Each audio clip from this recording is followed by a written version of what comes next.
Police लगातार अधिवक्ताओं का उत्पीड़न कर रही है। आज हमारे सीनियर अधिवक्ता साथी लायर्स और बार के पूर्व महामंत्री श्री राकेश तिवारी जी को पुलिस कमिश्नर और जेसीपी मिलके हत्या के मुकदमे में फंसाना चाहते हैं, इसलिए उनको आज यहाँ नवाबगंज थाने में पकड़ के 3-4 घंटे से बैठाले हुए हैं। जबकि वो मुकदमा 2021 का है और उसमें चार्जशीट आ चुकी है 2022 में और ट्रायल चल रहा है, फिर भी ये जबरदस्ती फंसाना चाह रहे हैं। पुलिस प्रशासन इस समय अधिवक्ताओं के उत्पीड़न की हद पार करे है। हम लोग कानपुर बार एसोसिएशन के पूर्व महामंत्री राकेश तिवारी को पुलिस द्वारा हिरासत में लिए जाने की सूचना मिलते ही वकीलों में आक्रोश फैल गया। बड़ी संख्या में वकील नवाबगंज थाने पहुंच गए और थाने का घेराव शुरू कर दिया।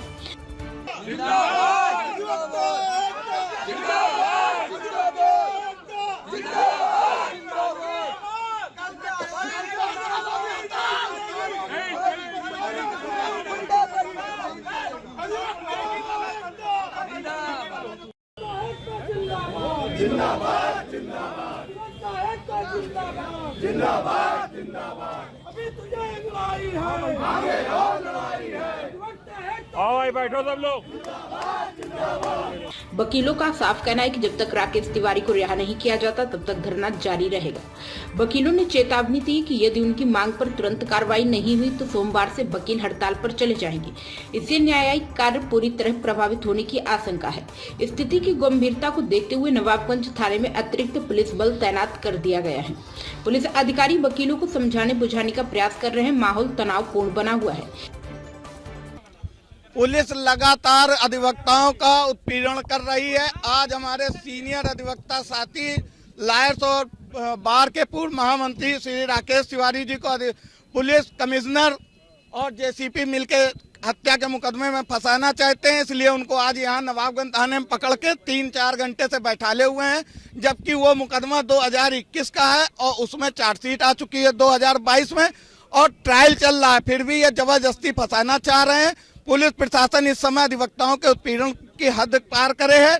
हम लोग अगर उनको नहीं छोड़ा जाता है तो सोमवार से अनिश्चितकालीन हड़ताल पे जाएंगे और हम लोग कचहरी परिसर में पुलिस की एंट्री बंद करेंगे और अपनी बात लखनऊ जाके योगी जी के समक्ष रखेंगे और विधानसभा का घेराव करेंगे। अगर पुलिस प्रशासन होश में नहीं आता है और अधिवक्ताओं का उत्पीड़न खत्म नहीं करता है तब और राकेश तिवारी को नहीं छोड़ता है, जिनके खिलाफ पुलिस को कोई साक्ष्य नहीं मिले हैं। हम लोगों को इधर विगत 1 महीने से पता चल रहा था। हमने कई बार कमिश्नर साहब से कहा भी, पर्सनल मिलके भी कहा कि आप किसी को गलत ना फंसाइएगा, फिर भी आज वो फंसाने के उसमें लगे हुए हैं। कोई वारंट नहीं था, कुछ नहीं था। एक संगठित होकर कुछ पुलिस अधिकारी उनको फंसाना चाह रहे थे। ये सूचना हमको बहुत दिनों से मिल रही थी। हम लोग परमानेंट मिल के अपनी बात भी कह रहे थे।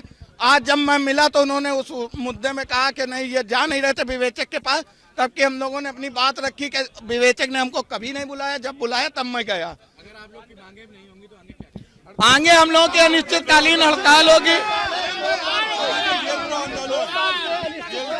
जो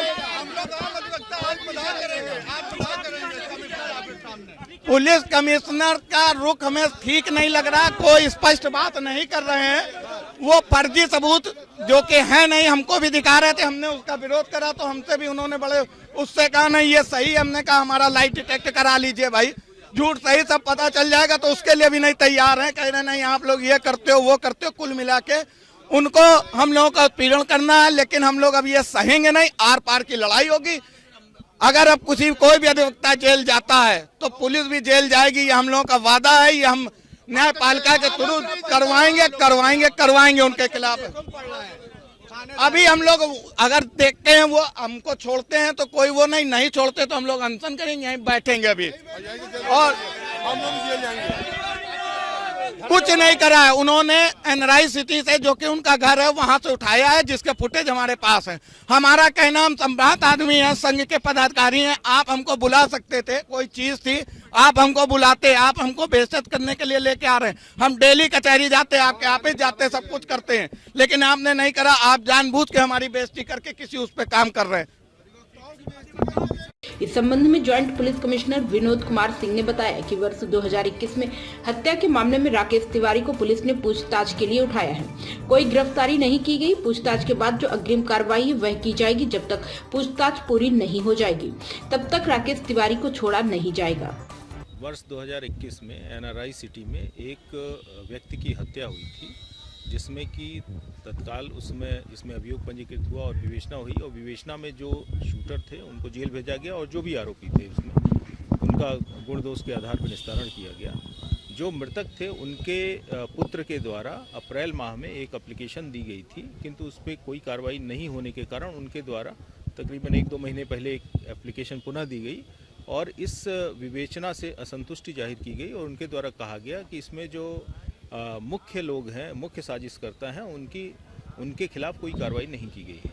इस क्रम में अग्रिम विवेचना के आदेश दिए गए और अग्रिम विवेचना में कुछ नाम प्रकाश में आए, जिसमें कि एक अधिवक्ता हैं यहाँ के श्री राकेश तिवारी जी, उनको पूछताछ के लिए, और साथ में अन्य जो नाम प्रकाश में आए हैं उनको पूछताछ के लिए थाने में लाया गया है। किसी की कोई गिरफ्तारी अभी नहीं की गई है, सिर्फ पूछताछ चल रही है जो विवेचना का एक भाग है। 3 लोगों से पूछताछ हो रही है। इसमें अभी किसी की गिरफ्तारी नहीं है, ये पूछताछ है।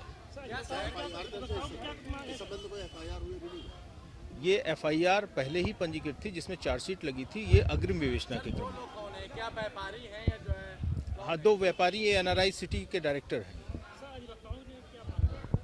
नहीं, इसमें ये बेसिकली विवेचना का भाग है। चूंकि वो अधिवक्ता है इसलिए उनके समर्थक में जो अधिवक्तागण है वो आ गए हैं, लेकिन चूंकि इसमें जो फर्दर इन्वेस्टिगेशन है उसमें जैसे तथ्य प्रकाश में आएंगे, अभी हमने उनको एक मौका दिया है कि जो हमारे पास जो साक्ष्य हैं वो उनको काउंटर करें।